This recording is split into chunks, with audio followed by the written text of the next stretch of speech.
You are now listening to Brooklyn Basement Podcast. Yo, what's up, y'all? What's going on? And you know what I gotta say? What's up, Basement Gang? Gang, gang, gang, gang, gang. I gotta give a shout out first. Of course. Because without them, there'll be no us. I sound like a superstar, right? When I said that? A little bit? A little bit. You there, you know. We all stars in our own way. All right, y'all. So, you know, we got Just Dre in the building. No, these was gunshots. So you wasn't gonna say nothing? I was just gonna let the.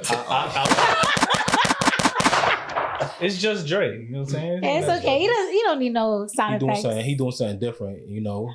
We got E, Racheta. Racheta. Y yo soy Eriquita la Bonita. Yeah. Y With the braids. with the berets. Feeling, hey, Racheta. Yes. And we got Lou on the boards. What's up? What's up? What's up? He extra late today. Yeah. So what? Do I come on the mic every time you late? The fuck? So he came with the shape up and all that. Yeah, my daughter party Sunday. Okay, the barber Yeah. kept you up. She's turning 1. You should I would have hooked you up. So now I do cuts too. Nah, I got my barber been cutting my head since I was like 13. That's my guy. Shout out Sweet. Fuck it, yo. What up, Sweet? I'm trying to take his custom. But yeah.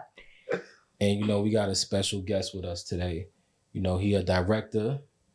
You know he always calls us when he got something to come through or do something. It's the homie, you know. I'm gonna say Brooklyn Basement's own. I like that. I like that. Brooklyn Basement's own Mosiah is in the building. Appreciate the love, brother. That's what's up. Oh snap! Not even spell my name out. You know, I gotta say myself God. with a last.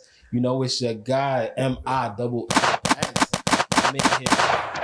Is it y'all? The energy seemed low though. I don't know. Just when you said that, it just reminded me of like Alphabet Gang. I'm never a part of that though. I mean, But once you don't know did what that, gang you're in. You're part of that gang now. You're part of the gang. Yeah, Brooklyn Basement Gang. That's right. So, how's everybody week going? Who want to start off? Anything happen? Anything exciting? Anything crazy? You go first. Y'all never have nothing. Mine's is depressing, so I'll go last. You don't want. We can start depressing. All right, I start depressing. Yeah. So, you know, my week is going well. Okay. My mom is retiring. So I'm really proud of her. You know, my dad is already retired. But right now I'm in the process of getting their affairs together, like, you know, creating the will, power of attorney, health proxy. So it can be a little depressing, you know. Damn. Oh, that's what's depressing? Yeah, I feel like it's depressing. Okay. Okay. You know? You gotta look at it in the sense of it's better to be ready than Yeah, Yeah. that's because death is really messy. So because Yeah. it gets ugly. Like Yeah. it's like full on families like have like splits because wills don't get sorted. I mean, well, you know, the good thing is my parents don't have shit, so I don't really have to like write a will, but being honest. But you know, health proxy, you know, I'm working on that and the power of attorney, like in case like anything. But yeah, that's about it. So what about yours? Anybody? Dre, just Dre. I mean, this week, let's see. Give us more. Give us. I'm gonna give Give you us something. more. Give us more than you usually All do. right. So I woke up Oh God. Thank God. and my cat was next to me, Oh gosh. and I was wait. Let me. Who more Let depressed? what time out? You should I let Dre woke go up, first. my cat was next to me. I'm looking at my cat and I'm like, look a little weird today. So I get closer and I see this little thing on his hair. And I'm like, why is it moving? Ew. Then I flipped him over and I saw another one. What? What? So I was like, hold up. Bro, I was touching your cat. Time out. Pause. Relax. Hey, yo, that's a technical foul. That's a technical foul. Sorry. So I'm looking at the cat. I'm like, oh, nah, I got to give you a shower. So I put him in the shower and then I see all these little dots on him moving. What? I got fleas. Dre, Bugging, Dre, man. I was just on your fucking Relax. cat. He's been taken care of. No, Dre, that shit that you're supposed to tell people before they touch your cat. Nah. Hey, just letting you know my cat had fleas. Hey. Oh my God. Yo, I'm itching, son. Nah, Dre. So I washed him with the flea soap. I washed him down. All the fleas came off. I used the comb and all that. Got them all off. Cleaned them up good. Gave him the flea treatment just in case. Even though I got him on, he good now. You know, Dre. you fucked But up. where he got the fleas from? Yeah, I was about to ask the same thing. So Because there's Oh a my God, I'm bag. itching. It was a bag that I like a carry-on bag for animals. That's a bag that I brought him with. And I just used it to bring him in and I put it in the corner.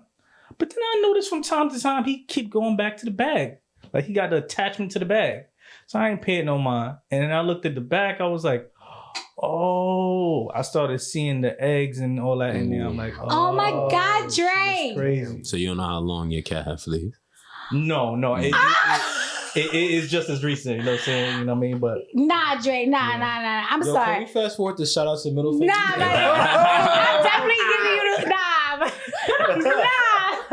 Yo, Dre. Yo, I just switched. Nah, You y'all good, chill, nah, my nigga. Like you played yourself. You ain't got no fleas, y'all all right. Nah. I was about to say, y'all know how long the cat had fleas. This is not a new. He just figured out. Yeah. You don't know how long the cat had fleas. Oh my God, Dre. I don't fuck with cats, so I'm good. I ain't never touch it.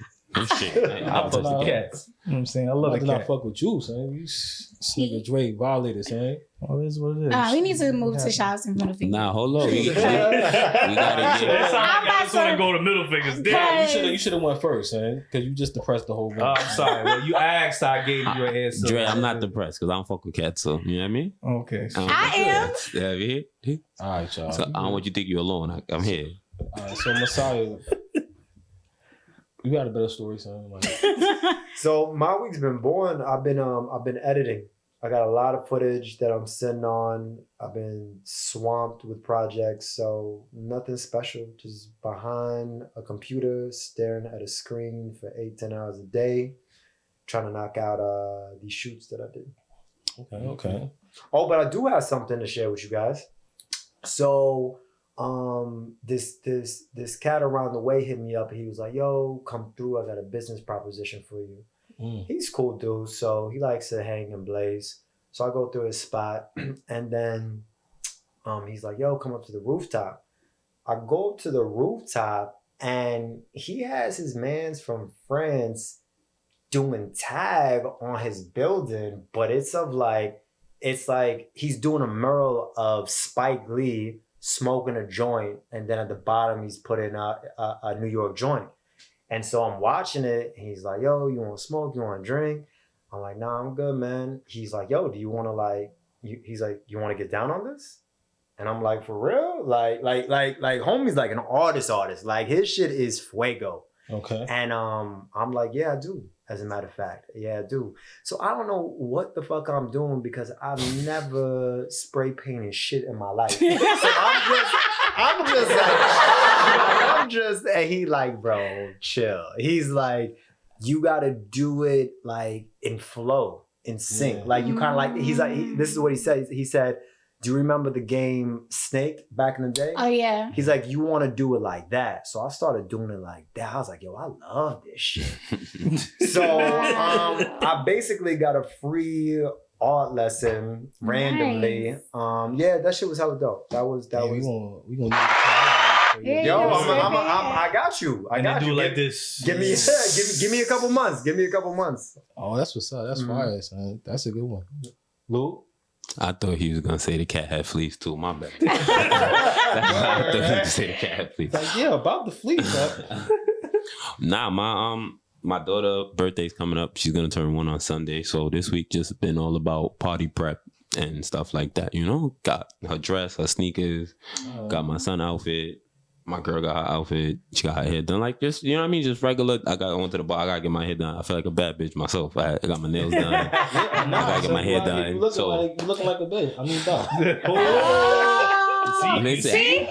No, listen. Scrub, bum, Listen. now look. You see? I don't pay Mills no mind because Mills don't want to play this game. I tell him all the time, you don't want to play this game. I You could don't go. want that smoke.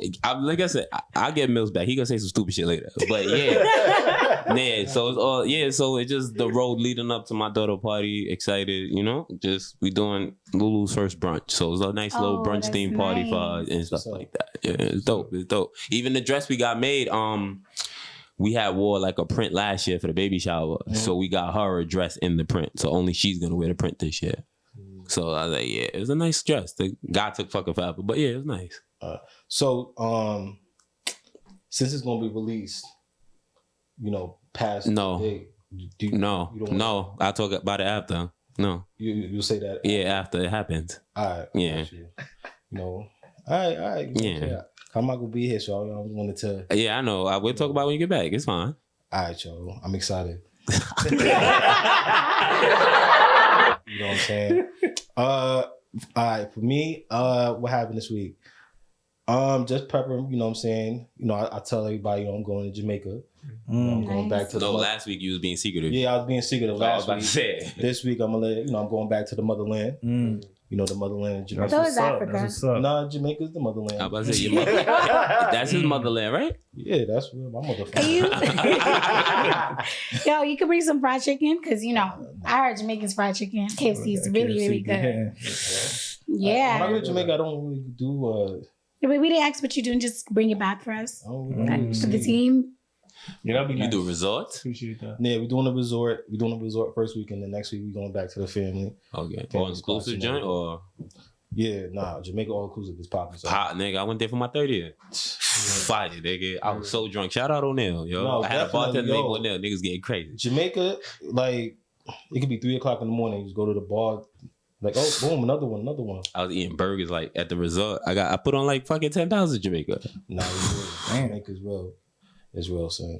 So I feel like everybody does resorts in Jamaica. Is there any other way to do Jamaica on a high level without doing it through the resorts? You don't have to do the resorts, because the other side, Kingston, that side is pretty lit too. So, we're just starting at the resort as a, family reunion type of thing. And then, we going back to like when my father's place and my grandmother's place. And we doing a little goat killing. Oh, you going back home. You ever kill a goat before? Nah. See what they do? They keep the goat out. Mm-hmm. So he out Walking around. Yeah, walking around. Like it's a pet. Like don't even know. Walking around, chilling. And then you just walk like, damn, son, I can't wait till they kill this nigga, son. Oh my God. So you're like, oh my God, son, you gonna be so good. Yo, they be on the side of the road. We was on the bus and we just see mad at them just chilling. Yeah. But when I go on vacation, I only do resorts because I live in the hood. I'm not going to the hood somewhere else. You crazy? But it's different. Yeah. Jamaica, I guess. Like when I was younger, because it's been a while. Last time I've been to Jamaica, it was 2006. So going back is gonna be different. But to what I remember, like they treat us like we kings out there. They're so friendly. The resort people are so friendly. The opposite of the Jamaicans you meet out here. Yeah. Complete opposite. Not my family. My mother's like a super nice person. Yeah. My mother's super nice. I never met your mom. Nah, you probably met her. You just don't remember. No, never. Like when I see the pictures, I'm like, oh, that's my mom used to shop it. We went over this last time. My mom used to shop in Sears. Crazy, I never my got nigga. Introduced like you probably for mad long. Nigga, you probably got introduced by me or my brother. Something. Cause my mom and my grandmother, my grandfather used to live in Sears, bro. Yeah, I never. You probably rang him up. I mean, your mother does look familiar, but I never was introduced. Did y'all ever talk about how Jamil hated being a cashier? That's another day. Jamil I hated being a fucking cashier, bro. So you probably didn't even remember your mom because of that. Nigga was so mad. I hated being a cashier. The lies he told me. You don't remember coming to me telling me talking about? He's like, yo, this is for women. Da, da, da. Some nigga had got you mad. No. It wasn't because it was like a customer had like came at him in that aspect and shit like, and this nigga was hot, boy. Nah. Hot, nigga. All right, so story of the day. I got you. You know what I'm saying? Oh, fuck it. Get into the story of the day. Get into it. Fuck it. Go ahead. Nah, so I'm working at Sears. You know what I'm saying? Shout out Sears. It's no longer here. And this customer came in with a couple, older couple. It was a man and his wife. So his wife is, whatever. And then the guy he's like in the background. And I feel like he was instigating the situation. So I'm bringing his shit up, whatever. Then he's like, either him or his wife said, he was like, how you got this job? So I'm like, what you mean?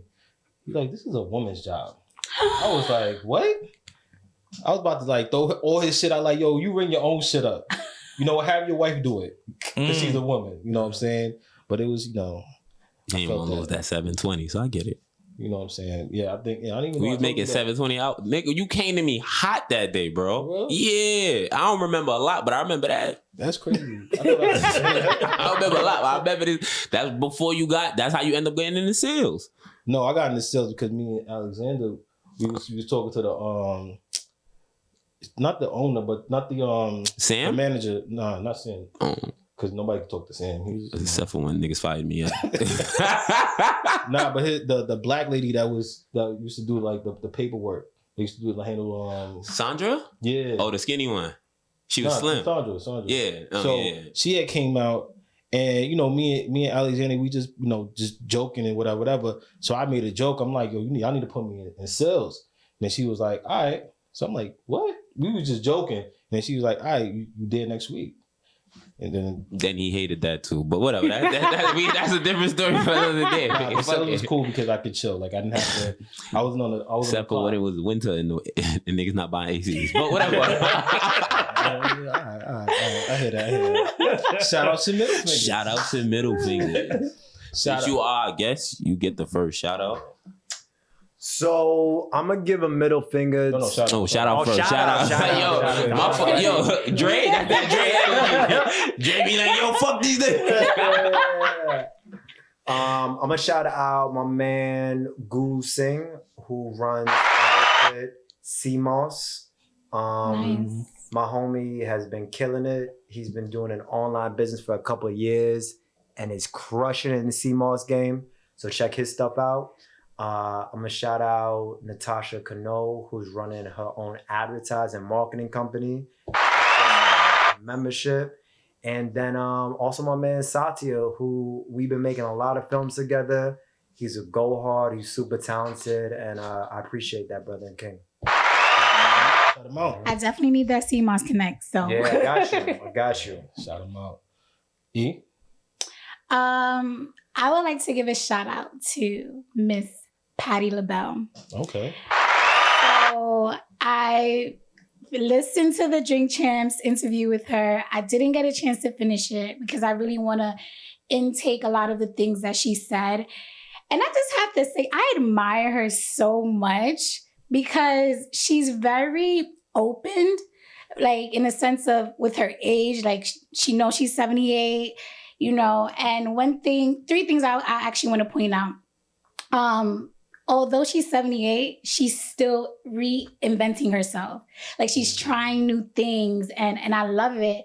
And it makes me feel like, yo, if I get older or as I grow, I can always try something new, A second thing that I realized that I loved about her is her humbleness. She talks about having issues with Diana Ross and she squashed the beef. I really appreciate that. So you're learning through your ancestors. I mean, not your ancestors, your elders. No, Patti, you still alive. And the third thing that I have to say about Patti LaBelle is that she allows people to be themselves around her. So on the pod, she kept telling Nori, like, yo, if you want to smoke, smoke. If you want to drink, drink. Like, don't stop because of me. I'm not indulging, but if that's who you are here, don't ever stop being yourself. I just want to be here in your presence and I'm honored. So just hearing that, I'm like, yo, I can't wait to like see her in concert and just like support her. So those are the three things that I took away from. So big shout out to Patti. Dre, you got a good one this week? Yeah, because last week, whew. The odds are on you today. You set a standard for yourself, sir. Damn, Erica. What do you mean, damn? You set the floor for me. I mean, since we speaking about artists and about people we look upon as elders, I'm gonna give a shout out to my boy, the GOAT, my GOAT. How about that one? Sizzler Kalonji. Okay. Yeah.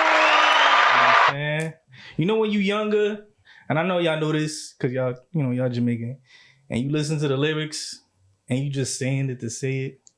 But then when you get older, it actually means something. Okay. Yeah, I was listening this whole week and it hit you. It hit harder. You know what I'm saying?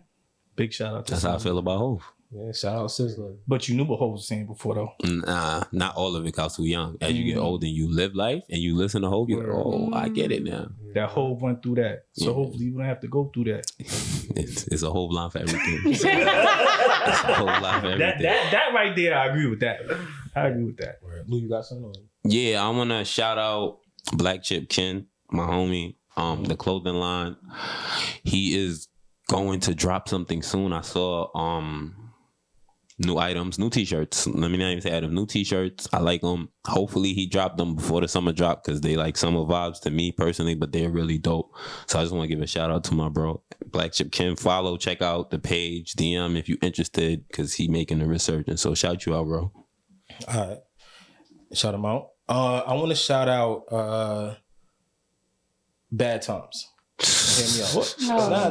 I always have like a story with Mills and within like shout outs and middle fingers. But continue. How do you Okay. Let me hear this. This guy had shoot. All right, shout out. I want to shout out Bad Times because I realized, in my 33 years on life in living, that that in life there are bad times. But the I guess the silver lining in that is that, through bad times, good things usually come out of it. Like Brooklyn Basement. You know what I'm saying?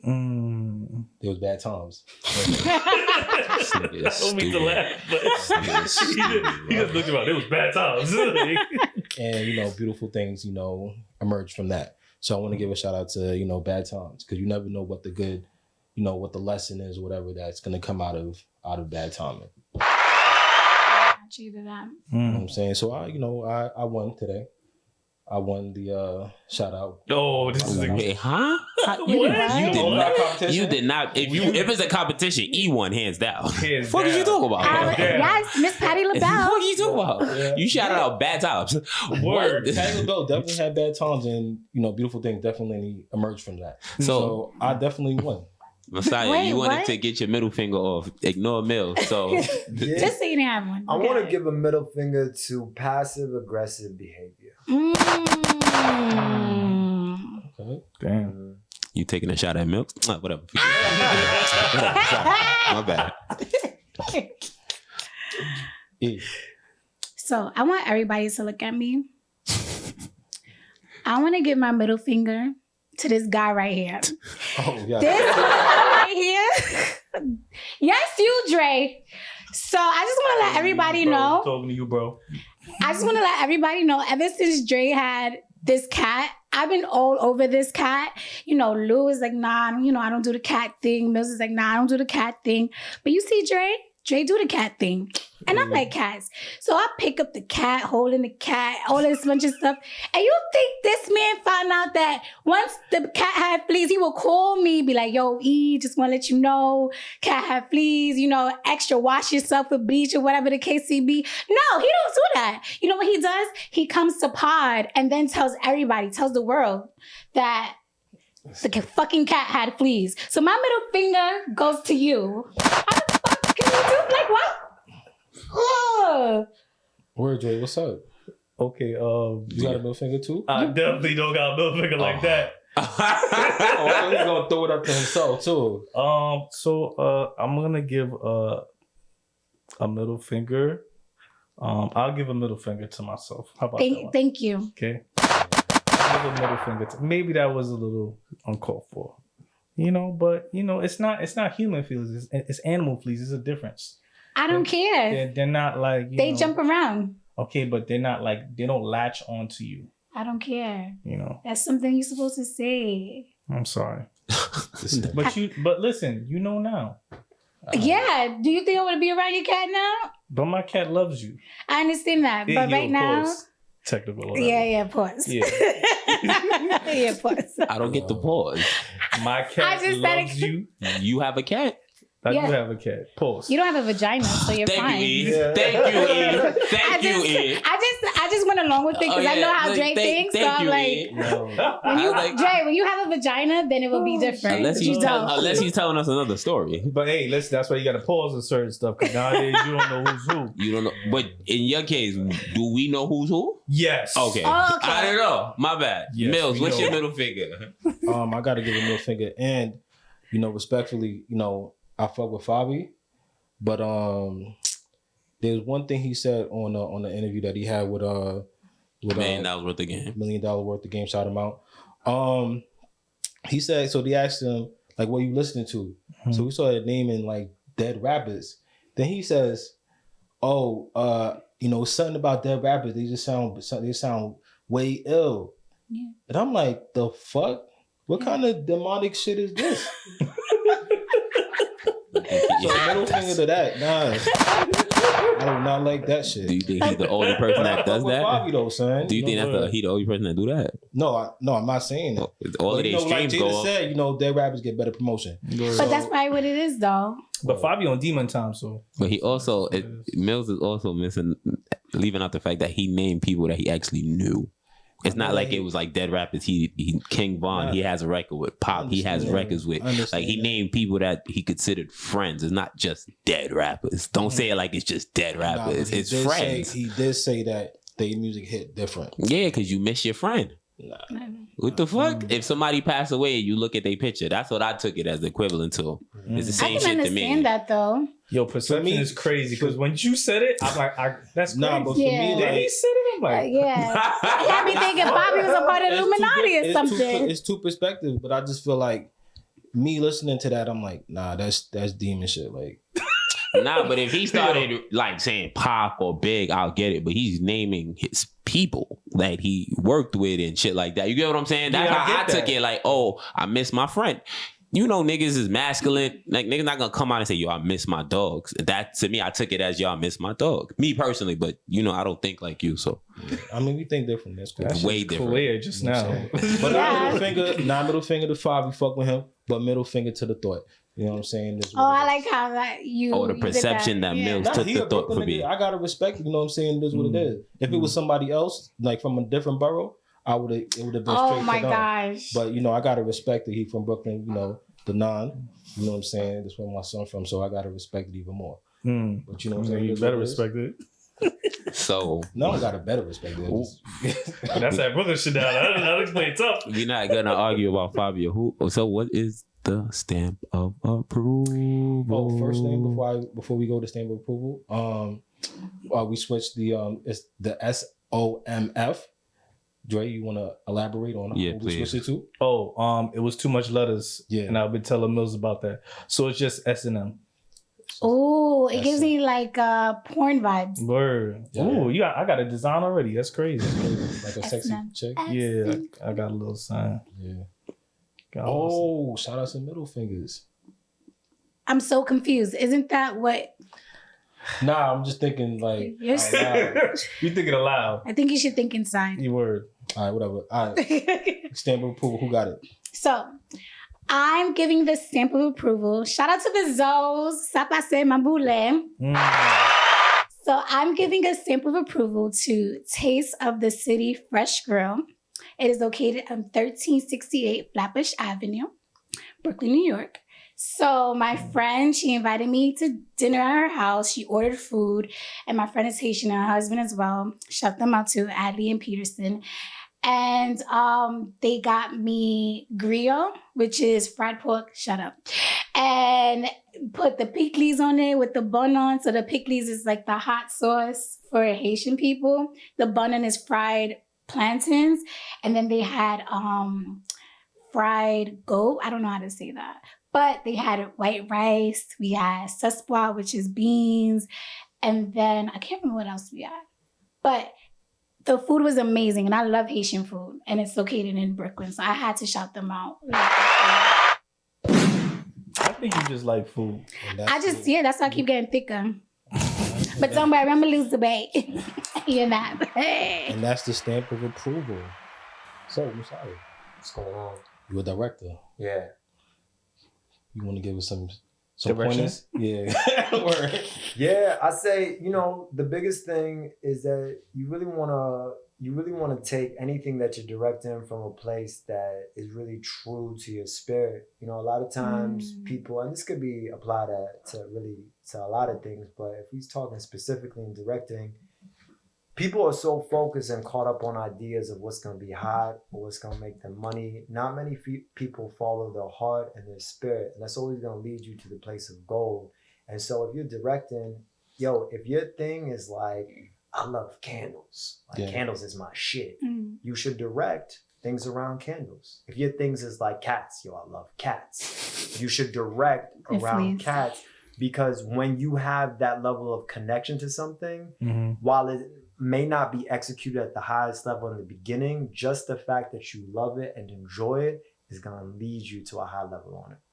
That's cool. How did directing come into your life?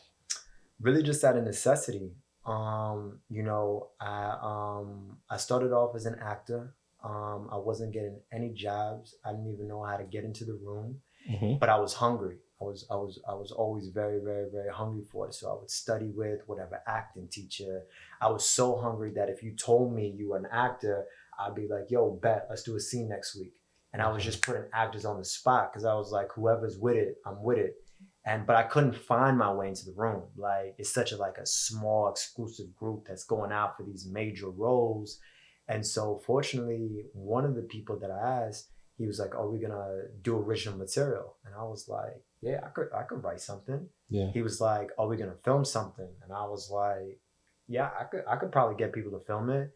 And that first project led me actually into directing commercials, because someone saw it, and then I started directing commercial after commercial after commercial, and then that really blossomed my director career. What kind of commercials did you do? I did everything from hospitality to music videos to also what was the other thing that I was doing? Corporate commercials, which were horrible, but they were good money. So I was in a weird place. Did you see your commercials on TV, No, they were commercials for ads online. Oh, okay. Mm-hmm. Did you ever see those? Yeah, see those. Yeah, you're looking, you're researching or whatever, and pop, this commercial pops up. Wow, that's pretty cool. Yeah, it was dope. Dope. Brooklyn Basement needs some commercials. Let me know. We need some commercials. Not corporate commercials though. Corporate commercials sound like it's a lot of money. It's a lot of money, but it's boring. It's boring, if that's what you want to do, then I would say go for it, because that's in terms of directing that piece. That's not, anybody could do that. But it's directing corporate commercials also comes with a price. It means you got to listen to corporate people. So unless you want to have those meetings and talk to very bland, boring people that don't know anything about creativity, I say go for it. For me, I didn't want to do that. I got tired of it. Wow. Tired of the money or tired of the... Oh my gosh. Just too many hundreds. This nigga Dre ready to sell his soul. He fuck tired of this. Dre, you ready to sell your soul? Once the check is... Nah, once the check is good, you out? Nah, for good check is, Oh my gosh. Illuminati. How much your soul worth? Nah, my soul not for sale. Okay. Yeah, my soul not for sale. Yeah, let's go around the room. How much your soul worth? What? It's priceless. Priceless? Okay. Belongs to God. Yeah, What about you, Mosiah? Yeah. With a name like Mosiah. I double down on that.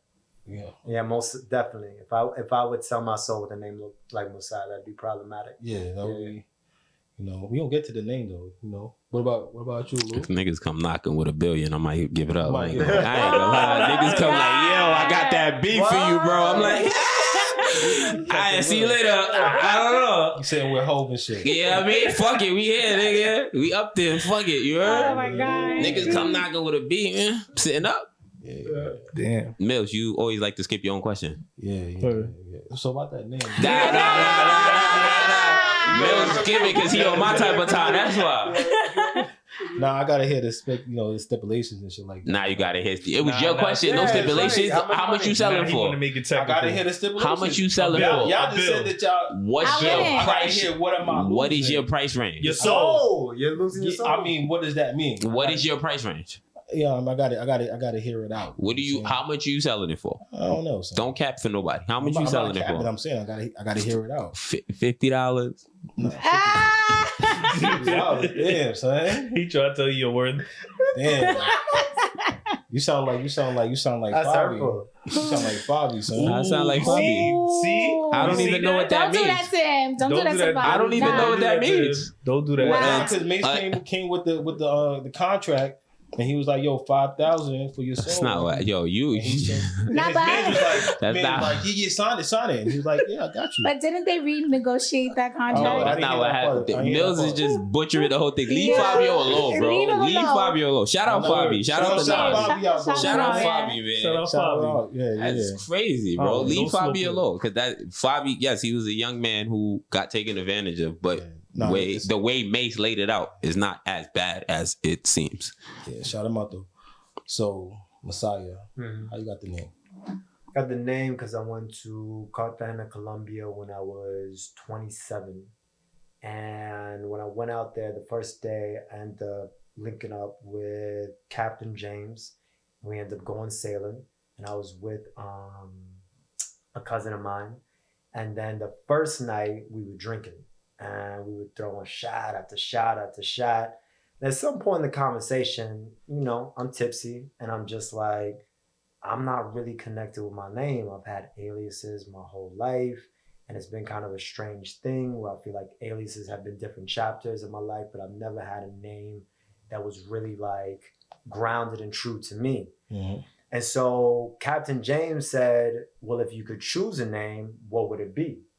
And I was like, I don't know, like, what the fuck? I don't know, like, I'm not thinking about that. He was like, nah, if you could choose a name, what would it be? And Mosiah popped out, like literally like popped out. And he said, yo, when you go back, don't worry about changing your name legally. Don't worry about how it's going to sound or how it's going to look to everybody. You have to choose this name. And when he said that, it wasn't as if he was talking. It was as if he was a vessel. And I felt God was talking through him. Mm. And so I walked away from the conversation, and it's late at this point, and I'm like, I want to tell everybody my name's Mosiah now. Like, that's a weird thing. It's a weird thing to come back and be like, I'm Mosiah. Like how is people gonna respond to this shit? Like, I'm having all the doubts and the worries and the insecurities with that name change, right? Mm-hmm. And so I'm sitting on it, and then at some point, for whatever reason, I end up jumping out in the ocean. Now, if you've ever been in the middle of the ocean at nighttime, No, I can't. I can't swim. No, Pitch so black. you're not doing that. no, Okay, can't swim. got you, Nope, not got a you. chance. It's pitch black. It's pitch It looks black. like an abyss. It looks like space. Mhm. But for whatever reason, wherever my mind was at, I decided to do that. And so I stayed close to the boat. It's not like I was going swimming. I was like, the boat was like 10 feet away from me, right? Yeah. And I'm laying on my back and I'm floating and I'm thinking about my name change. And it must have been around 5 or 6 o'clock in the morning because I started to feel a shift where I felt my government name, my aliases, all being removed from my body. And then as the sun was rising, I felt every cell in my body firing. And it was a clear message that Mosiah had taken form and that my name, government name, and all the other aliases were completely washed away. Wow, that's deep. So I fuck. got one question. Okay. What you was drinking? Agua de la Gente. Is that it? The Colombian joint? Yo, Mills, I write that don't shit know. down. Write that shit I down. never heard of it. Colombians You know why? love it. They love it. Yeah. Agua de la gente. Agua. Agua de la Gente? The We gonna people's write water. that This down. nigga Fire said, water. write it down like we're The not people's recording. water. That's fucking crazy. He said, write it down like we not Write it recording. down. Dre, this is a recording. I promise you can play it back. Yeah, I'm gonna listen to it later. But what's You know that? what's crazy? Oh, go ahead. I feel like I want to truly be Mills now. That's what I was just about to say. If you could choose a name, then since you got Definitely Mills. Mills. We knew that. Double LX. Copy. E. I don't know. I never thought about that. All right, we're gonna come back. Give it some time to think about. I think Dre. Just Dre. Just Dre. Right? Just Dre, right? So that's first name, last name? Damn. Now, That is true. Hold up, is that first name, last name? wow. Just Dre, or is it? Just Dre. Or you What's put the it last name? together like you Prince. Just make it one word. Just Dre. Gotta think about that. That's Sammy. Is that was name collected and everything? No. That's my name. That's my Full government. family name. Yeah. What's your family? Say it again. Moon Sammy. Moon like the sky. Oh, Sammy like the Musa. singer. And what's your first name? Mosiah. Okay, what's your old name? No, he don't. It doesn't matter. Name is gone. Yeah, I it's, feel like I don't even gone. know you anymore. It's in the like, ocean, I just bro. know Just Mosiah. Dre. You actually know the real. You know who you're supposed to know. That's a fact. But Dre, you still didn't give us a name that you would. Is it literally just Dre? Nah, I would want to be. Jesus. Nah, I gotta drink that drink first, and then like, I really gotta go through the process. I'm not gonna cheat. You know what I'm saying? I don't gotta call me try that Jamel shit no out. more. Don't call me that. Don't call you Jamel. It's Mills. Okay. Mills. I've been calling you that. I've been calling you that. There's no change here. I've been calling you Mills, so. No, but that's what it is. All right. Okay. You know what I'm saying? Boom. Agua de la gente. When you gonna change your license? Ah. When they pull you over, they gonna call you Jamel or they gonna call you Mills? Yeah, they probably call me dad because you know what I'm saying, we shooting niggas. What the fuck? What the? Yeah, if I was to choose a name, I would go with Ace. That is Oh, I crazy. like that name. I would go with Ace. Yeah. I like you call that. me Ace now? No, you don't gotta do that. Nah. You don't want us to call you Ace? Nah, I'm I'll cool call with you Lou. Ace though. No, Ace. Ace. So no. Oh, Ace. No, Ace. Ace. Ace. Oh. Ace. Yeah. Why you say ASOS? It remind me of like the, The clothing. sneakers or some shit like that. Ace is like. This ASOS sneakers? Yes. Oh, I never Sneakers got crazy. a pair of those. Oh, not just like the company It's too. a company, like to yeah. buy I think they clothes. said other shit, yeah. I said ASOS. Ace dog. I thought you said That's why ASO. I heard ASO too. I heard yeah. ASO. You're Yeah, not I you're heard not ASO. articulating your words and Yeah, I your have that problem letters. too. Yeah, you can speak up. Say it with your chest. You heard Yeah. Kevin Hart. ASOS. Kevin Hart spoke for all you short niggas. Come on, say it with your chest. Nah, but you know, Future, thank you. Future's a tall nigga. Nah, but Oh, you know, sorry. that's Oh my what God. I know. I was gonna say, so I don't know if everybody knows, but Mosiah is my cousin. Okay. So when Mosiah came, you know, when he told me like, yo, that's not my name no more. I was like, oh, okay.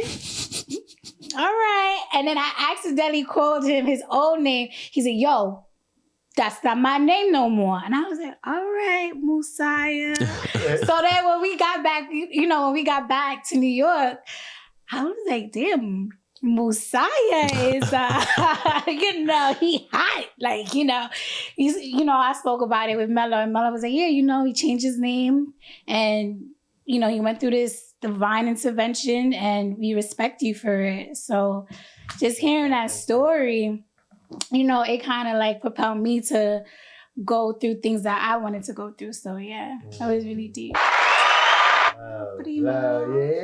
Lit. So yeah, And my shout out was Bad Times, you know what I'm saying? that wasn't a bad time though. Nah, but he went through a bad time. He was floating. That wasn't a What? bad time. Bro, stop. Your shout out wasn't the top one. It's okay, bro. It was mid. You reaching now. That was block work. It's okay, bro. There's nothing wrong with that. It was blocked. So it's nothing wrong with that. You want to talk about the bad time that No. No. What are you doing? How you No. reaching now? Nah, you trying to reach. I got something to tie into this. Oh, yeah. Like a bad time. Yeah. Yeah, so this is great because this perfectly goes with family and everything. So my mother and father left Bed-Stuy in the 80s, and they raised my sister and I in Florida, which was prison to me. Mm-hmm. I hated Florida. I didn't like Florida. I didn't blend in with Florida. I tried to blend in with Florida. I just couldn't. It was weird. And then there was a dynamic where I was coming to Brooklyn every year my whole entire life, and I was around my cousins, and it's a very odd thing to grow up somewhere and not feel like you belong, but then have a home somewhere else and feel like this is where I'm supposed to be at. So my duration in Florida is bad times because I've always known, one, my family, my community, and my tribe is up here. So it was bad times basically being in like a get out situation. Like mom and dad is like, you know, we need to get out of Bed-Stuy because shit is fucked up, yada, yada, yada, yada, right? Mm-hmm. But then they go somewhere that's supposed to be like safe and to like raise a family. Yeah. But you hate it there. Like you hate it. Like you're like, I hate this place. But why do you hate it? It's sunny all the time. It's nice. It's not for young people when you really think about it. Like it's not for kids because you can't really get around without nobody at first. Because Florida, everything is that. You gotta drive everything. Yeah, because my crazy shit, my girl, little brother and sister, same shit. Because they grew up out here, but then they moved to Florida when they was young. So they like back and forth. And then, they had similar thoughts and shit like that. So I understand where you're coming from. Yeah. So those are the bad times. Okay. And that it goes right with family. Like that's, you know what I mean? But you know what came out of What came out of that? What good times came out of that? Yeah, he got a... Good times came out of what? Out of the bad times in Florida. Like, you know, moving from Florida, coming up here. What did you learn from Florida? I learned how you could get so caught up in a lie, your lie could become your identity, and your identity could just be a facade of who you are. Wow. I was a facade in Florida. Like I was so fake, right? Like I was doing so much shit. I was doing so much shit in the streets because in Florida, you got basically black, white, Asian, and Latino. And like black people, like you guys don't know how good you have it in Brooklyn. Like Brooklyn is like, New York is like a black Mecca where you guys got everything, right? You guys got fucking engineers and doctors and ball players. Yeah, you may have hustlers, you may have gang members, you may have niggas that are doing shit in the streets, but you guys have so much to pull barbers, because Florida's hard to get barbers. So That's barbers, exactly. even the simplest shit is barbers. I get what you 100%. Florida's not a different vibe. Your concept of black people gets skewed. Like you start to see black people in negative light, and because that's my people, I'm doing dumb shit with these niggas. But that's not like, I'm not really like about all the stupid shit, but I am really about all the stupid shit because I'm doing all the stupid shit. And, you know, I would say the best thing that happened was being able to be like, I'm never gonna, for a second, not live my truth. And that's what I did my whole entire time in Florida, is I pretty much lived a long lie.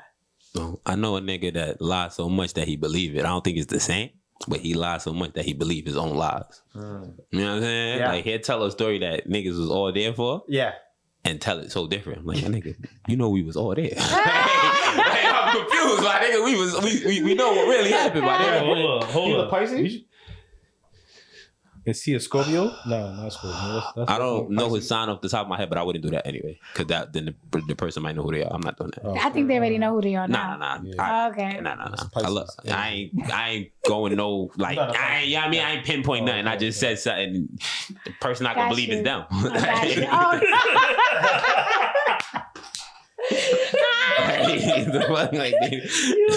Oh man.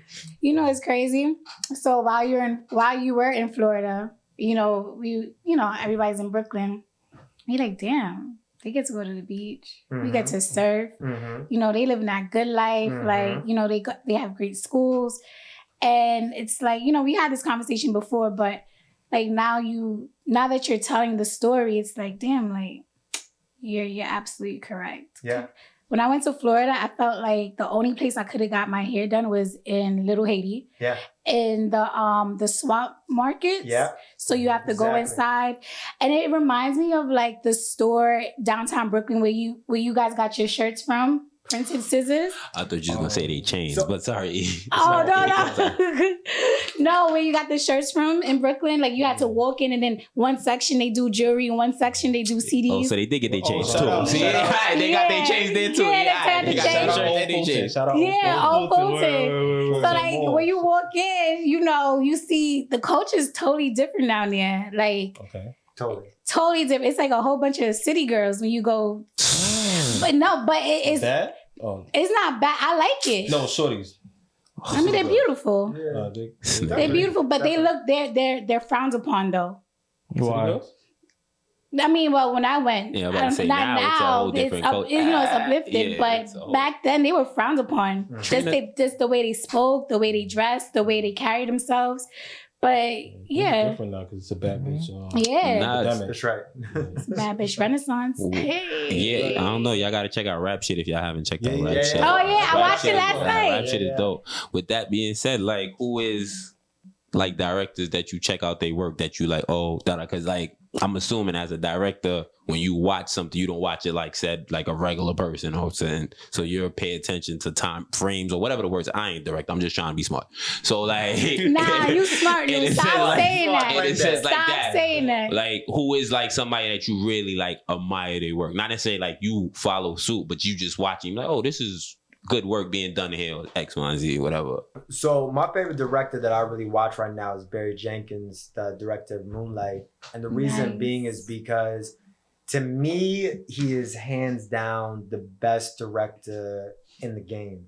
What he captures through close-ups in eyes, the rich emotional life with very little dialogue is something that I think is just a first.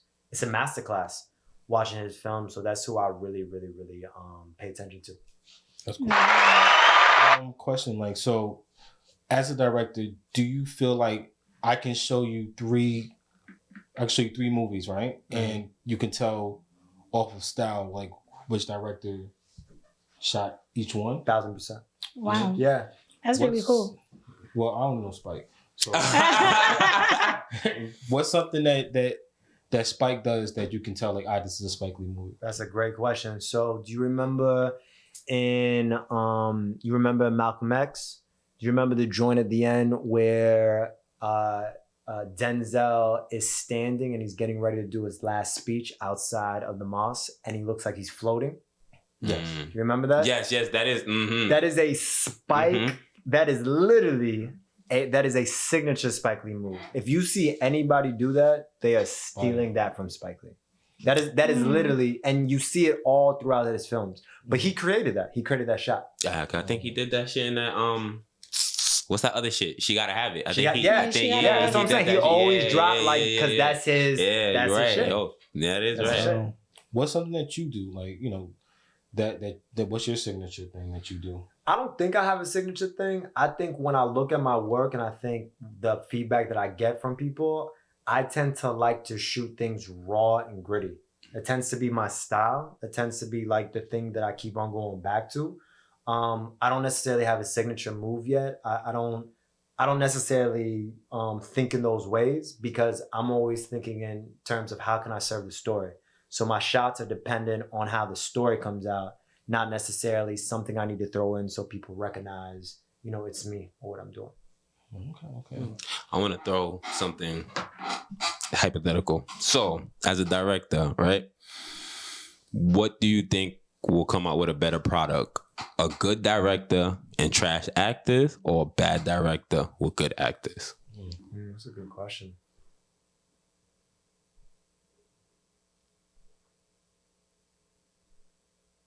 I would say a good director and bad actors. And the only reason that I say that is because the director is the captain of the project. He is the quarterback. And at the end of the day, everything always is going to fall on him or her because everyone's looking at you to lead. Every single person on that set is looking at you, even down to the assistant, the person that is just putting up the cables or running cords. Every single thing comes down to you. Now, those actors may be trash, but if that director is really good, then he's going to be able to find moments and he's going to be able to find the language to speak to them to raise them at the highest level. If those really talented actors had a trash director, they wouldn't have any direction. Coming to America too. I agree. That's a lot of pressure, though. Nah, I asked that question because I give Issa a lot of credit because Issa uses a lot of like up and coming people, and the product is really, really good. So I like that's why I asked. It made me think of like because we talked about rap shit. Yeah. Then you think of like Insecure. I'm like in front like I watched the earlier work, and then even like movies and shit like she's in like even though that movie with Keith Stanfield made no sense, but other than that like she really gets busy. So I was like, oh, let me see as a director, what's your thoughts on the Yeah. And And good answer. Issa is a good example. I got a chance to see the screening of Rap Shit. Oh, lit. Oh, for and, real? Yeah, and Issa was there, and she was talking about that project. She went to go live in Miami, Mhm. and not only did she go and live in Miami, you know what I really really dig about her is she works with also local artists, Mhm. right? But you got to think like that makes the project more authentic. I think the dark skinned one in the show, I think she's a real rapper. She's a real rapper. I think she's a real rapper. in She real life. sound like Yeah, I a think she's a real real rapper. rapper. Yo, honestly, like for real, because she was there too talking. Yeah. I don't know how much is different from the actor to the And her real person. life. Mhm. She sound like Young Because when M.A. she was, I was like, that's you. Like I was like, Like people thought Issa was Issa from Insecure, so that's like when you could see that's what she brings it to life or whatever the case may be. Like she's really dope. Issa's like super dope too. I agree fully. Yeah, nah, fully. Issa's super dope. Shouts out to her because I think what she's doing for Black women is a really big deal. Like I don't think people understand what she's doing, but just to give you a little context, Issa is showing Black women in different dynamics. So she's giving you the Black woman that's kind of insecure, kind of awkward, right? Which is something that we don't really talk about because as Black people we're always so damn cool that every time someone's a geek or a little nerd, we out here playing them or clowning them, right? So she's giving light to that, but she's also not given to the people that are also hood or also corporate and bougie. That's a very, very important narrative to tell because a lot of times in film and a lot of times in entertainment, as people, we always get labeled as one or two things. Even by us, we do it. Like even we do it to ourselves. And Issa shows all sides, particularly Black women, which is why it's a really big deal, all her projects that she's doing. Yeah, because with that being said, even with Insecure, like you see, she's the awkward girl that didn't have her shit together, and then you see Molly, somebody that you think got their shit together, but then behind the scenes, so she showed the aspect. And then you got shout out that blood nigga when he said bear bears. That's the funniest shit. He's like, yeah, we have like the bear bears. That's the funny shit, man. I ain't gonna front. That was a good ass show. Man. It was funny. So me and Lou, we had conversations about movies and everything, and Lou, he feels. I mean, you could say more about it, but he feels like the narratives, like when it comes to movies, or it's usually the same stories that are being told. Yeah. You want to elaborate on that? Or Even I just saw Kenya Barris and Snoop Dogg is working on a new movie, and Snoop Dogg is playing a football player who got locked up and came back. I'm like, my nigga, how many times we gonna hear this fucking story? Yeah. It's like shit there's no original thought, or they're scared to like show like how Issa shows different sides of us because we have so many shades. Like Black people are not just hood niggas. Yeah. Like you said, you have the geeky ones, you got the brainiacs, you got the cool kids, you got the jocks, you got everything. You have the ones that probably only been around 5 Black people their entire life. So it's so much of us, but then they just like to paint the bad because they're trying to, I say they're trying to keep us in that light because it's white people that never been around Black people and their whole mindset is what they see on TV. That's right. You know what I'm saying? That's interesting that you say that. And I think Lou, he gonna be a writer too. So I'm trying to I want to write something. Trying to link y'all together because he trying to tell the other side of the story. Most definitely. Because you was talking about the one with the movie with Kevin Hart and Think Like a Man, right? Think Like a Man, and with the relationships and switching it up. Oh yeah, in the sense like Think Like a Man, I felt like they was lazy with the combinations of the partners. Like they gave them layups. Like of course, a woman with money can date a nigga with no money. Like of course she wouldn't want to, but she can do that because she can afford to do anything for herself. That's more on the man's insecurity in a sense. So that was easy. And then to me, even like the mama's boy with a single mother, I think that's a layup as well. You know what I'm saying? Because she's close to X, Y, and Z and whatever the case may be. And you love your mother, so you're going to understand the bond that he has with his mother. You're not going to step on that. Like, it's just like shit was like, and then a player with a girl who used to be promiscuous. Yeah, she's trying to change her life and you trying to change your life. So y'all met at this perfect time. I just felt like that was lazy. They could have made it a little bit more challenging in a sense like that. Kevin Hart's just Kevin. I love Kevin Hart. But whatever. So it's like, so when you write, I know you write, you get inspired. How do you not fall into into the lines of like writing something that's already out? Like, how do you? Or the stereotypes, if that Yeah. help you with your question. So can I elaborate what you guys are talking about Yeah. with the same stories? So that's for two reasons. The first reason is because people forget it's show business, right? So the people that are on the business side, which is producers, major production companies, studios, these people are only thinking about money. And how they're doing it is Hollywood has a system that basically, just like the people on Wall Street that analyze charts, they analyze movies. And they analyze movies down to the actors, down to the subject matter, down to the release dates, everything. It is a science. It is not some like let's put like they are putting this formula over and over together because they know certain formulas work. And that's why they release the same thing. Why do we have 20 Fast and Furious? Because they superheroes. I came to the conclusion. Because they are superheroes. I came to that conclusion. But it's still making big money. That's what I'm saying. They are the driving version of the Marvel universe. That's right. what I chalked it up to that. That's right. After watching Fast 9, Vin Diesel is Superman. I don't give a fuck. Niggas cannot tell me Vin Diesel's not Superman. If you haven't saw Fast 9, watch Fast 9 and you gonna see Vin Diesel is a motherfucking superhero. That's Superman. And people are gonna pay for it. This nigga threw a fuck. Yo, this nigga fucking precisionally hit a car to stop at a truck so his brother could land on this shit. Yeah. Then the nigga flung his car, right? He like was driving his shit and it was only like a rope and his tire caught the rope and swung his car to the other mountain. That's fucking Superman. That's who. And then Ludacris had a moment talking about they're not da-da-da, whatever. It was funny, but I'm like, I might really think this is like the driving version of the Marvel universe. Because the shit that they survive, humans don't survive that shit. That's right. That's right. We also, But that's what people want to see. And that's the other part. You know, there are very few people that actually want to see different things. And let me give you this example. You said there's very few. There are very in the population. The population is small in terms of being open-minded to watching new content when it comes to films. I get what he's saying because I feel like they just try to reintroduce it to the younger people That's so all, it can keep going. That's all they're doing. So you have a long week, right? You worked at your job. It's Friday, Saturday. You chilling, maybe you with your girl. And you like, damn, I just need to watch something funny.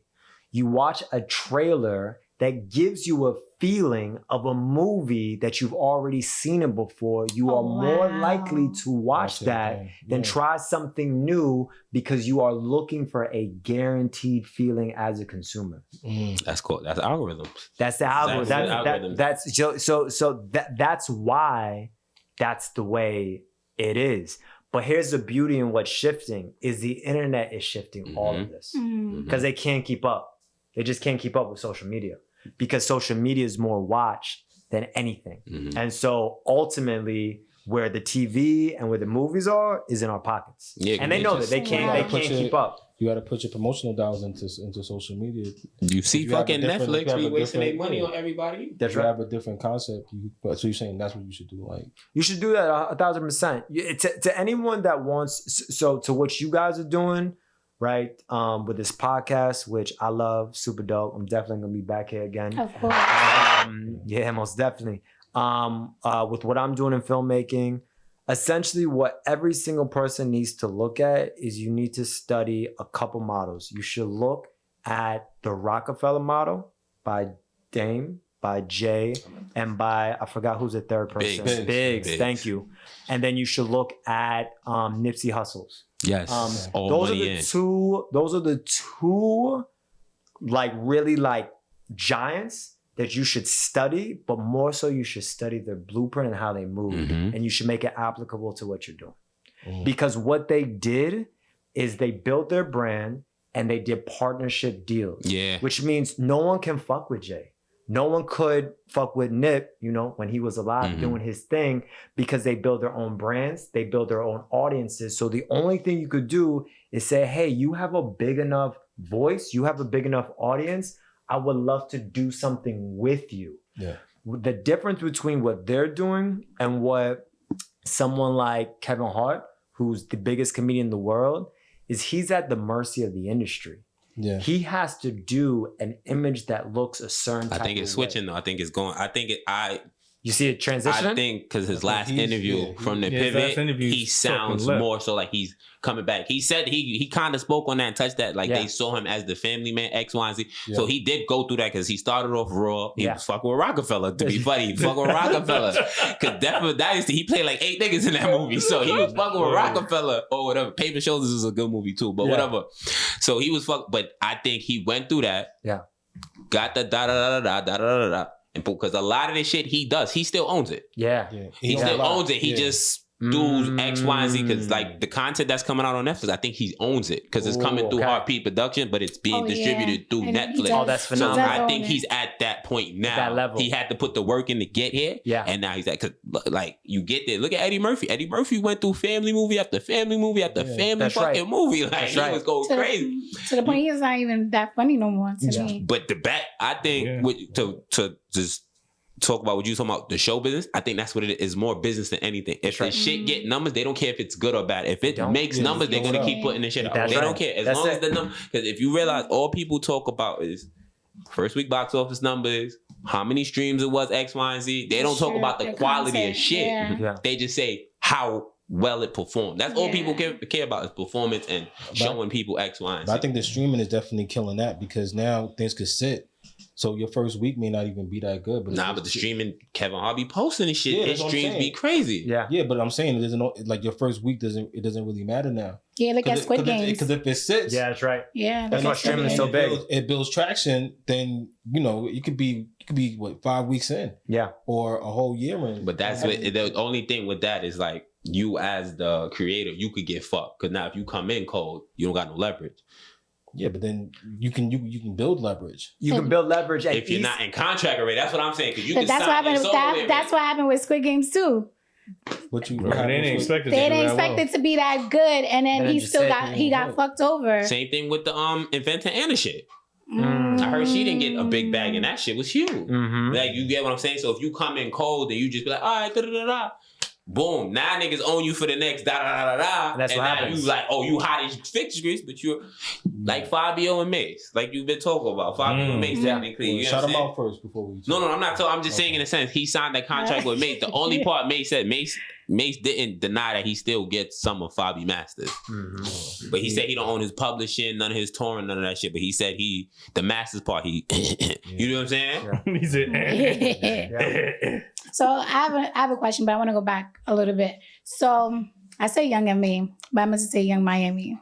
That's what the shorty sounds like from Rap. What is it called? Rap Shit. Rap Shit. Yeah. Rap Shit.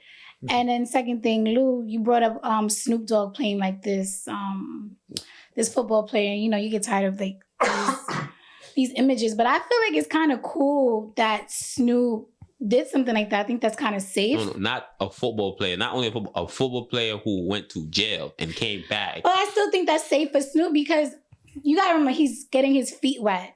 Like they're not gonna just Snoop been in movies. What do you mean? No. But I feel like Snoop acts like himself all the time. Starsky and Hutch. Starsky and Hutch, I don't think that's Snoop. As soon as you see weed, like Soul it's Plane Snoop. is Captain Mac, but it's no. He played roles with cause Starsky and Hutch, he played a snitch. He played in that horror film. I mean, when he was Bones. Yeah, that was a Snoop. But like Snoop been doing movies. That's what I'm saying. Snoop been acting forever. I don't think it's. I think it's just a corny. I think it's a concept like you putting black men in jail again. Like that's fucking crazy. Like what are we doing? Like why you can't just be a football? If you want to be a football player, yo, I made it. I came back to the hood to help people. Why you gotta go to jail? You get what I'm saying? I get it. Got you. Like incarceration don't have to be everything with us. That's fucking crazy. They like to see us. You know what I mean? Struggling. So they like to see us behind bars. It's like something with bars and black people. And orange jumpsuits. Love seeing that. Yeah, orange. Never another color. But so to add to what you said, because you asked the inspiration for stories. So I always think about the expansion of us as people, because you can go anywhere in the world and not find black people. And our culture, even if you just look in America, even if you just look in New York City in the 5 boroughs, gets changed in very, very different, innovative ways that we get this cap that's put on us. But in reality, if you focus on Black people in Memphis, that would be a completely different story. If you focus on Black people in Panama or Dominican Republic or Brazil or France or it would be so massively different that all of a sudden you'd be like, whoa, like, you know, I'm connected with African British people, and the shit cracks me up when they talk. I love they accent. look like us, but they be like, I be like, curse me out. Go ahead, say it. But then some of them got like a little Jamaican patois at times. Because you know, this mad Jamaicans, like, it's just different. So for me, I think about expansion, and I think that's a big part of what Spike Lee does. If you look at his body of work, it's constantly showing Black people in different elements. You know what? In Crooklyn, he did that. Because that's my favorite movie. Shout out to Spike Lee. Yeah. It was different. Yeah. A little brainstorm. Like, for us to, like, let's sit here and let's have a little brainstorm. I would like to see your life in Florida and the difference between Florida and New York. Like, going from Brooklyn, going to Florida, and coming back to New York, and just seeing just the difference in cultures and, like, Florida culture and New York culture. Milshine get a writer's credit. Yeah, and I would like the credit for that too. It's funny that you mentioned that, because this is something that has been brought up many times, because how I am in Brooklyn is so different from how I was in Florida. I'm basically like night and day. So yeah, I'm definitely 1,000% gonna put that story out there. Because I think I spent a couple months in Florida too, Tampa and where Disney? Orlando. He'll never know where he at. He'll never know where he at. You just be traveling. That's why I got my people with me. Are you in Brooklyn? One thing that's definitely different between Florida and New York, like the stoop life. Like in New York, in the summertime, everybody, like, it's like the city is very live. I love it. And you know, you can go to any neighborhood and you just see people hanging out on the stoop or, you know, in the streets, and you know, there's a lot of that. When you in Florida, it's different. There's no stoop life. There's no like people outside. Everybody's inside. It's too hot to do anything. Not in Jacksonville. Well, I didn't go to Jacksonville. They lit in Jacksonville. I love it over there. What's it called? I don't know. I never been.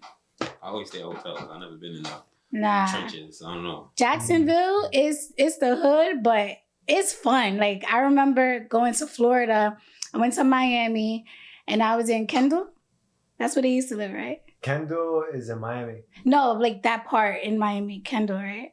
Is in Miami. Yeah, but what, you mean Jacksonville, Florida, or you mean Miami, Florida? I went to Jacksonville, Florida after. Oh, got you. Right, I went to Kendall first, and I was mad bored, and it was mad racism. Yeah. You're talking about with the amount. It was mad racist. Like, I remember going into the pool, and all the lighter skinned Latinos got out the pool, Mad racist, and they were like, "Oh, we can't go in the pool." They said the pool is dirty, and me being young and naive, I didn't know any better. So I'm like, "Nah, the pool is clean to me." And then, you know, later on, I found out like one of the people that lived in a complex, their father was racist. So it got to a point where my god sister had to step to like her older sister, and we talked it out and whatever. And she was just like, nah, like my family's not racist, but whatever. Anyway, so my god sister, she takes me to Jacksonville, and literally I just felt so much love out there. Like the people out there, like it was just so much love. Like I remember going to some fast food restaurant, I can't remember, but there was really a little Pee-wee, but Pee-wee wasn't little, he was a big guy. So it was just like these stereotypes. But that would be pretty dope for you to like show the difference in those different types of cultures. Yeah. And it brings me to a question, because I remembered watching an interview that Denzel Washington did. And the interviewer asked Denzel Washington, do you think white people can direct Black films? Like, why can't they direct Black films? He said, no, I think I'm a little bit off, but he basically said, well, it's about culture. It's not about race. Mhm. You know, it's all about, you know, being able to feel the hot comb in your hair. Yeah. Like white people can't speak on experiences Yeah, I like saw that. interview. You know, so I find it very fascinating that I can't really speak on Black culture in Florida because I wasn't born there. I wasn't raised there, but you can. Yeah. But you have the best of both worlds where you can be able to depict that because you live here now and you Yeah. see the culture and you visited your family. So how would you be able to kind of like incorporate that in your work? Yeah, I mean, I think that's a solid point, but I think first of all, I agree with Denzel. I think it's a culture thing, but I feel like if you ingrain yourself in different Black culture, you can tell that story because you have connectivity with Black people. Black people, you know, and this is probably true in Africa, but definitely throughout the world, are collectively oppressed. So it doesn't matter where you go. There is a society and there's a government pushing Black people into tight spaces. And I'm saying that like metaphorically and sometimes physically, that are creating certain structures. So you see a connective tissue. Let me give you this example. In New York, right, we have bodegas, right? In Florida, you have a candy lady.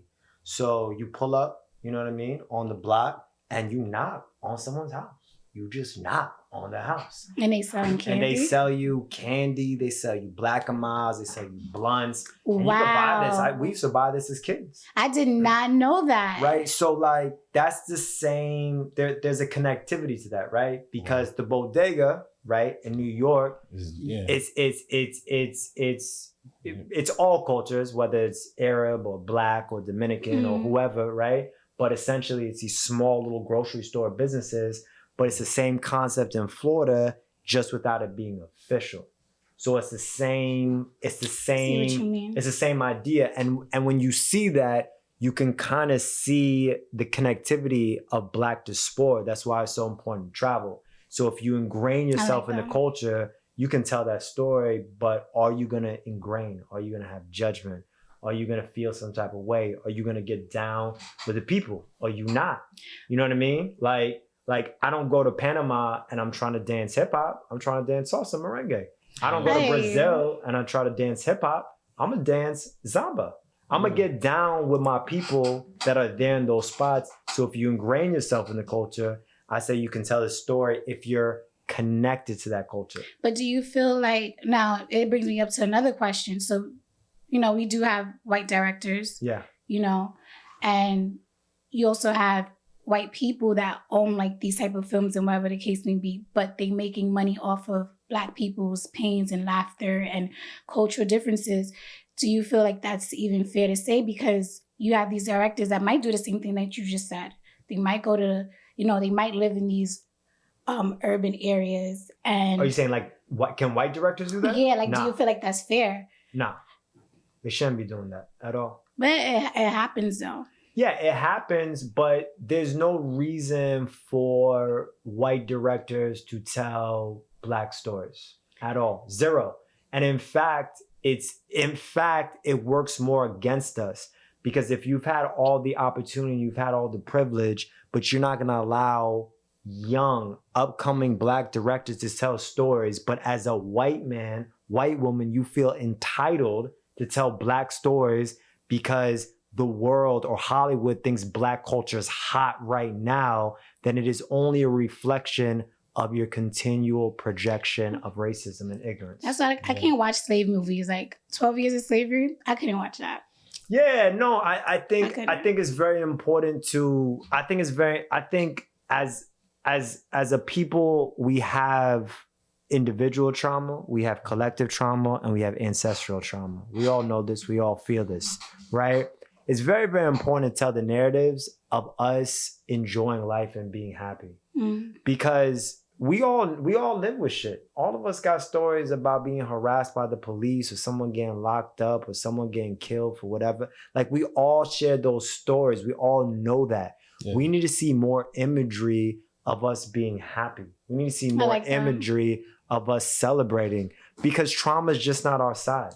Trauma is not just what we do. In fact, we might be one of the most celebratory people because who parties harder than us? That's Who so lives true. more than us? Who laughs harder than Who's us? copied more than us? Just like, you know what I mean? Who's copied more than us? You know, Yeah. so Copied. yeah, so no, I don't think white directors or any other directors should be telling our stories. I think it is our turn to tell our stories the way that we see fit. I have one more That's what's question, and then I know was Mills about gonna to do his wrap it. thing. No, I was gonna wrap it after this. I have one more question. So, I don't know if you know who Erica Alexandra is. Mm-mm. She is, do you remember Living Single? Yeah. Maxine? Oh yeah. All Most right. definitely. So years ago, before Jordan Peele came out with Get Out, Us, and now Nope, she wanted to tap into the industry of like science fiction. Mhm.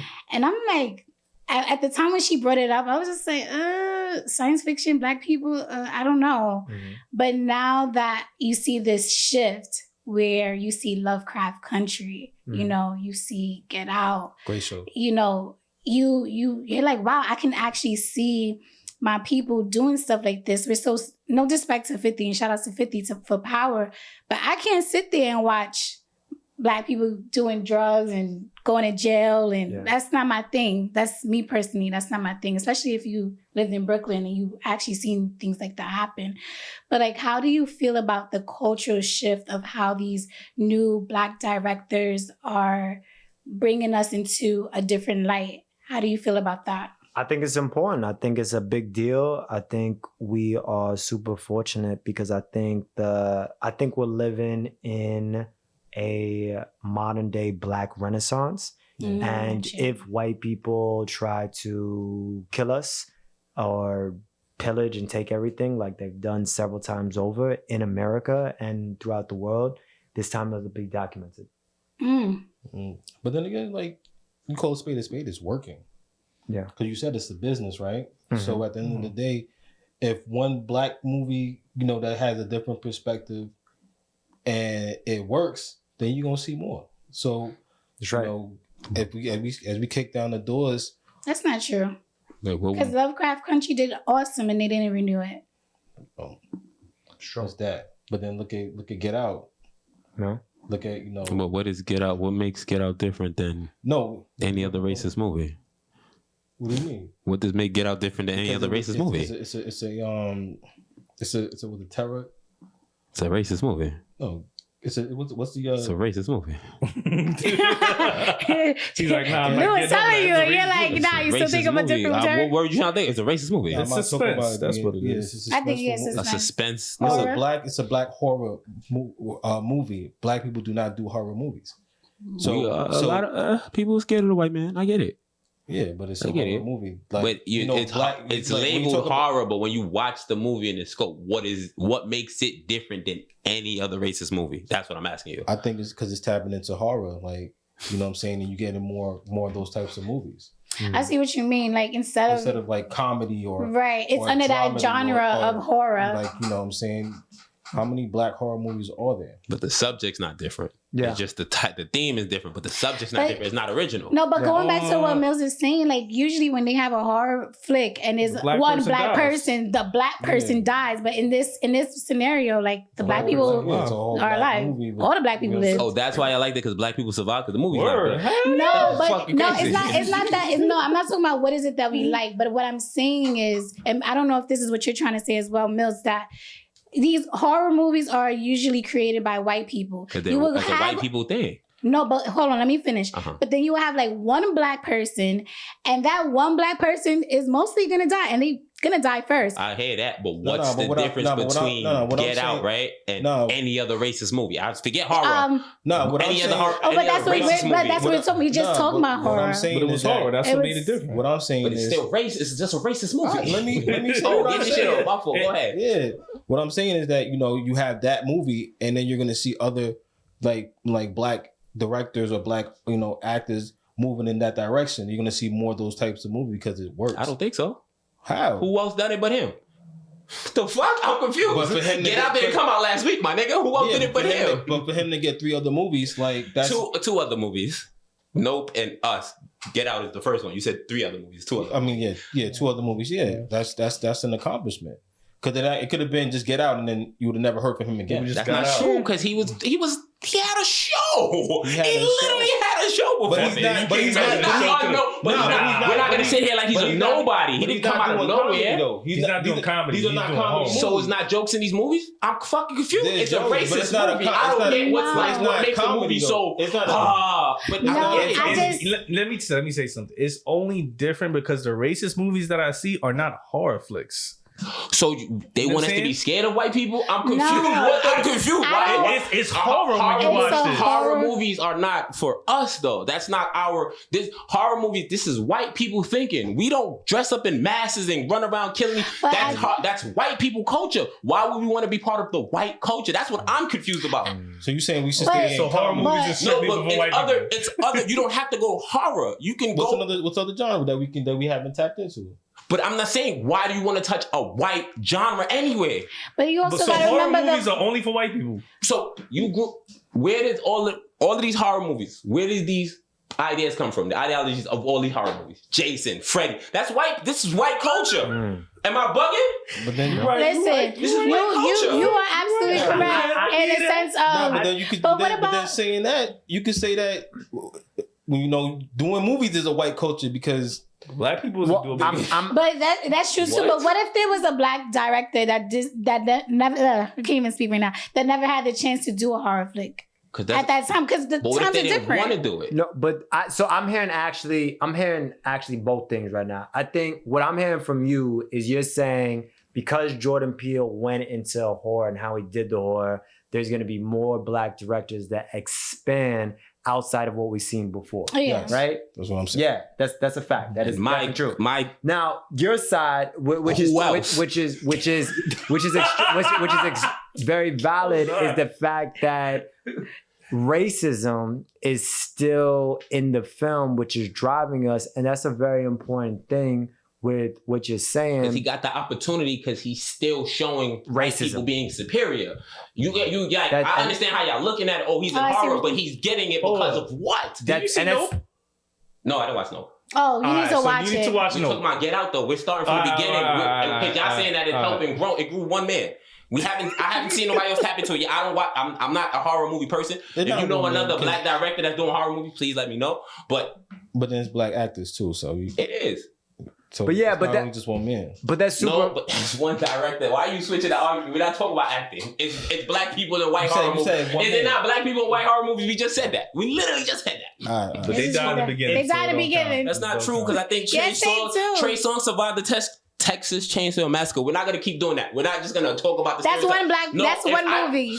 What the fuck? Another one. The Wayne brothers had mad scary movies. They survived. What the fuck are we talking about? That's a funny. That was funny. That's comedy. Get Out didn't have comedy in it. But it wasn't. But you got hold on. All right. What's the horror? All right. What is the horror aspect of Get Out? Well, first of all, you got to remember when you create a movie, you have to pick a genre. The genre underneath. The genre underneath Get Out was horror. Right, now, everything now the way. Answer my question. Okay, Forget what they said. What was the horror aspect in Get Out? I'll wait. The suspense. Yeah. That's what you gotta remember. We're going by how it's labeled. Let's keep it a buck. I'm a solid for a second. I was scared. White people. White people. I was so scared. What suspense? What's gonna happen? What can happen with you stirring a fucking No, you gotta remember compared to like somebody coming to kill you? It's building. It's the second place when they do the procedure. That's the scary element is the side of losing yourself and someone fully taking control over you. So that's a horror. No, that's what I'm trying to figure out. I'm saying that's how people saw it. Like I didn't watch Get Out and I was like, "Yo, I fell asleep." This but is it's not scary, it's like, it is, right? It is. Like, but that's how. I think that's it's how just to build up. Yeah, I saw Us. Us didn't make no sense either. I think it's just. I was confused by Us. But I just feel like it's just the build up of the suspense, like using the music score to build that eerie feeling that you know. I think that's what makes it a horror flick. That suspense. They have that in comedy. It's suspense and cliffhangers is not suspense. But you gotta so how much did you laugh in a comedy movie in comparison to Get Out? I was laughing and Get Out I was sleeping, so I can't compare the two. Then there you go. I can't compare the two. Then you can't talk about it because you can't compare but even it. that, right? What part made me scream like, oh? I mean, it depends on your tolerance. All right, then, could you say and telling me how much did I laugh? How much did I scream? I mean, you did sleep, so you can't really compare it. I fell asleep because the movie's corny. Do you scream in scary movies? I don't watch scary movies. So you can't even talk about it. The last scary movie I seen, the last scary movie. But y'all saying I can't talk. Y'all still can't tell me what's the horror aspect. Mosiah had to jump in. Y'all couldn't even tell me what's the horror aspect. You wasn't listening to me. I said you can tell me the horror aspect. I just told you. I said this. You said this. What did you say? I said the build-up of the suspense of using the only music horror movie, tool. and then I rebutted, but this ain't only horror movies have suspense because everybody has a cliffhanger. Is that not suspense? Is that not leaving you on the edge of your seat like what's coming next? That's suspense. Am I wrong? It's an eerie, scary. It's an eerie, they added some background music, but that's what makes it though. But what's scary? If you're not scared, if you're what gonna makes watch it scary? porn, you're gonna listen to like hip hop, like in your ear. Like you're gonna listen to drill music. It depends on the back. I don't pick the music. Whatever's back there, I'm gonna listen to. Oh, The fuck? God. Whatever. I guess we listening to drill today. Go fuck the drill. Okay, so if you're watching a romantic scene, you gonna listen to drill music? If that's what they put in the movie, I don't control. That's what they put in the movie. But that's what I'm saying. You wouldn't do that though. No, that's not true. This is what they're programmed to do. If I'm chilling with my girl, I'm listening to drill music. That's a romantic scene in real life. What the fuck are we talking about? That's realistic. Realistic is you listen to what you listen to with your girl. Not every time you link with a girl, you listen to soft music. No, but I'm not talking about that. I'm talking about when you're watching a movie and you're watching like a romantic part. But that's what I'm trying to say. They want you to believe that. When But you're that's living the part. when you're living a romantic part in real life, do you sit down and turn on But we're not music? talking about real life. We're talking about movies. What the fuck are we? No, we're talking about the feeling. It's the same thing. The feeling of the movie, not in real life. But they're sitting here. You're sitting when you're watching something, right? You're supposed to connect to it. That's how you enjoy it. No. Mm-hmm. If you don't connect to it, how can you enjoy it? Well, like I said, like Mosiah just said, there's an algorithm, and there's a way of creating We're not movies. talking about that. We're talking about your personal feelings. Obviously, We're talking about your when personal a feelings, though. romantic scene comes on, we're talking about your personal you're not gonna feelings. When you're chilling, every time you chill with your girl, every time you chill with your girl, do you play romantic music? I mean, but that's between you and your girl. I didn't say. I'm not asking hypothetically. This is a straight question to y'all. Every time you chill with your man, Listen. he's single. Every time you chill with your man, do you play romantic music? Do I chew it?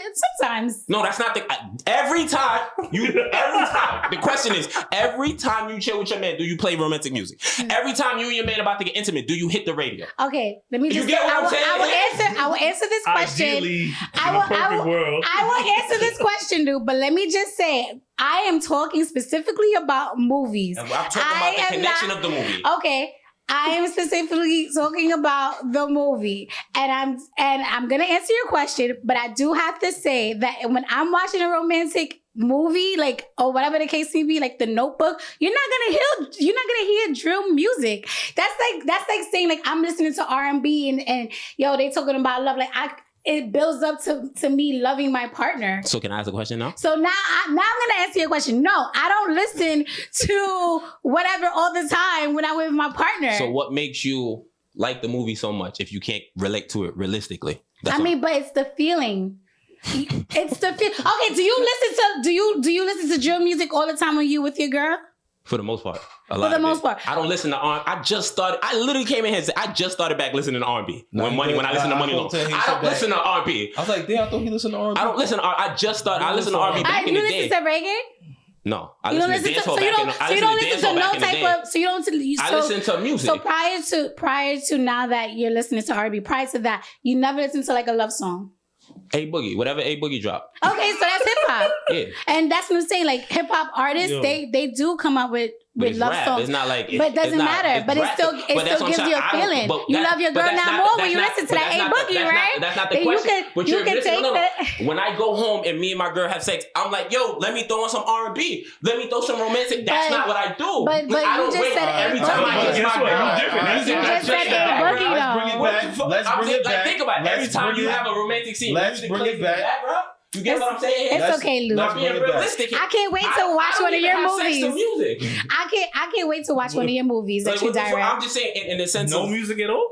No, why am I turning on music? Listen, no. But I'm just saying, music is just playing. No. No. Lou's gonna be writing, and he's gonna be directing. Anytime music came out, it was like actually, I never sat there and set a mood with music. Like, hold up, B. Yeah, I never did that. I never had a playlist that. before Shorty came. None of that shit. No, but I just In wanna. closing, I just can't wait to watch in closing, Lou's movie. That's all I gotta say. Lou's gonna be writing soon, and he's gonna be directing someday. I can't wait to watch it. All I was saying is, if you like something, me personally, if I watch something and I can't connect to it, I don't enjoy it. okay. Understandable. So I'm not, you know what I'm saying? I'm not going to give something praise just because it's supposed to get praise because everybody gave it praise. You know what I'm saying? That's what I'm saying. I feel like sometimes it's just a wave thing.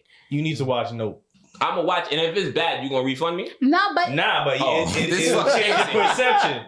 It's going to change your perception. I don't think so, because Get Out and Up, Us wasn't it. He's not going to like Nope. I don't think Nope is going to do it. He's bro. not going to like Nope. I don't think he's going to do it. He's not going to like Nope. I don't All right, think so. in closing. Sorry. We do this sometimes, but It's all I good. got It's all all good. love It's for a Lou. regular day. Yeah, It's a so regular it's a day, debate. Brooklyn I'm Basement. fat. So before The we great get, debate. My belly. before we get into Lou's question of the day and we end this, any last thoughts? Oh, you want last thoughts after all this shit?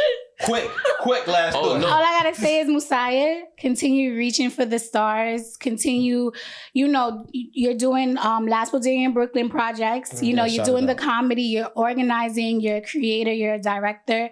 Continue doing the things that fulfill you so that as you build up, that money will automatically attract to you. So to us, You know what I'm saying? all of us. All of us. Lou, Mills, That's right. Dre, me, you, That's right. That's right. So Yes. Word. And because of you, I'm just Mills now. You could just call me that. I got you. You know, The artist formerly known as Jamel. there was never Jamel. You know what I'm saying?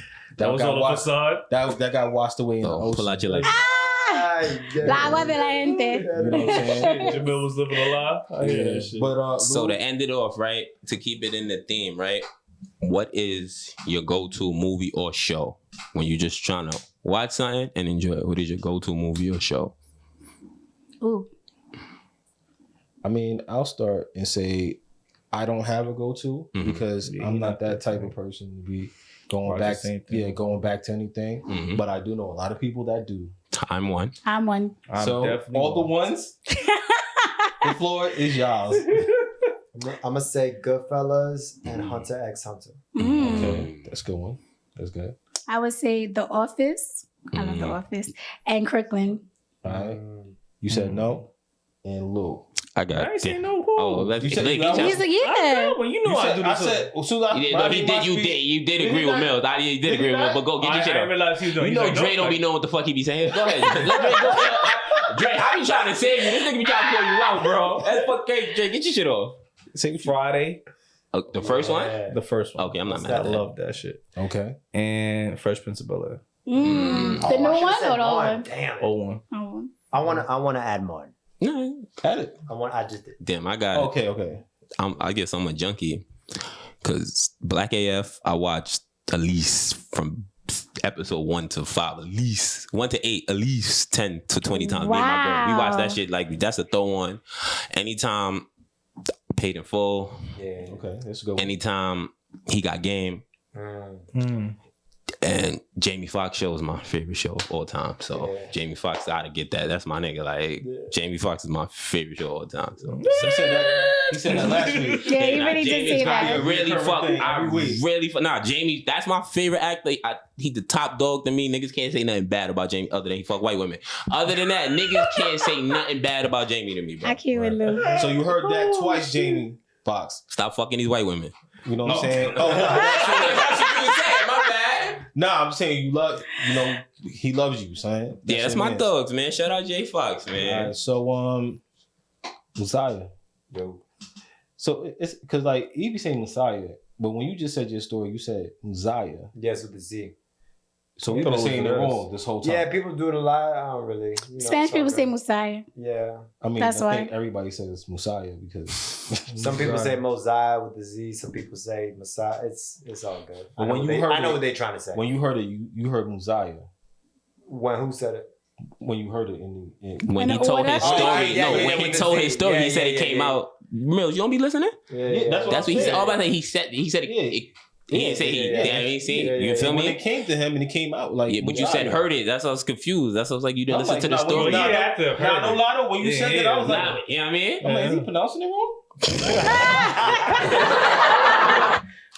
But you know what? This was great. Amazing. We have to, Appreciate you. You know what I'm saying? This was great. You definitely got to come back. So. You definitely do. I mean, we build the hang, so Yeah. I'm here for it. Before And we Mills, at every show that we try to be. Well, you know what I'm saying? before Mills two kids. run you to death, please plug any of your social medias, anything you got going on. Just plug Yeah, it. This is please. your floor. Just plug it up.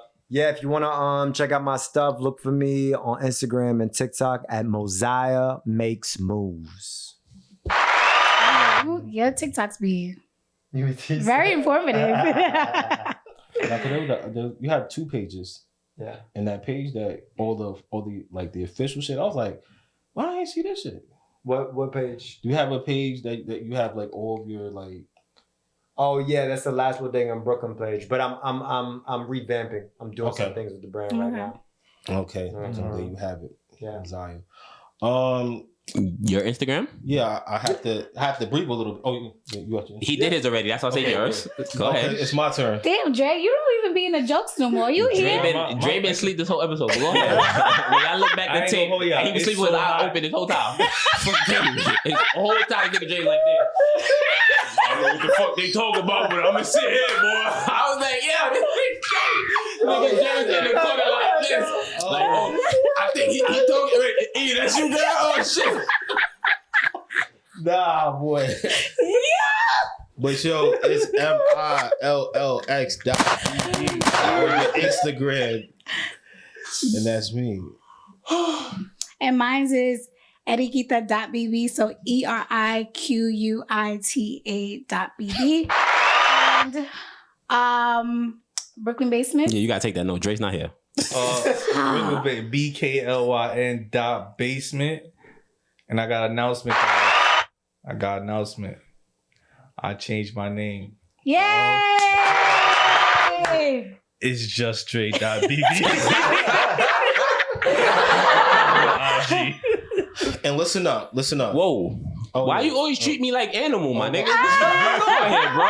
Damn, my nigga. All right, Jay. Shit. All right, Jay. You can find me on the gram. It's Rufus Gang, RUFUSGANG88. That is not a gang. That is just my family. I'm also on Twitter as King Lou, KINGLU. I don't think there's no numbers. Holler at me. And I don't know my TikTok off the top of my head, but I'm going to shout that out next time. Yeah, I got Brooklyn Basement's TikTok. It's Brooklyn, BKLYN Basement PD. That's our TikTok. Our Twitter is BKLYN_basement PD. Yeah, I'm done. Yeah. And there you have it. Like, subscribe, follow. We on YouTube. And we on YouTube. That's what the subscribe. YouTube.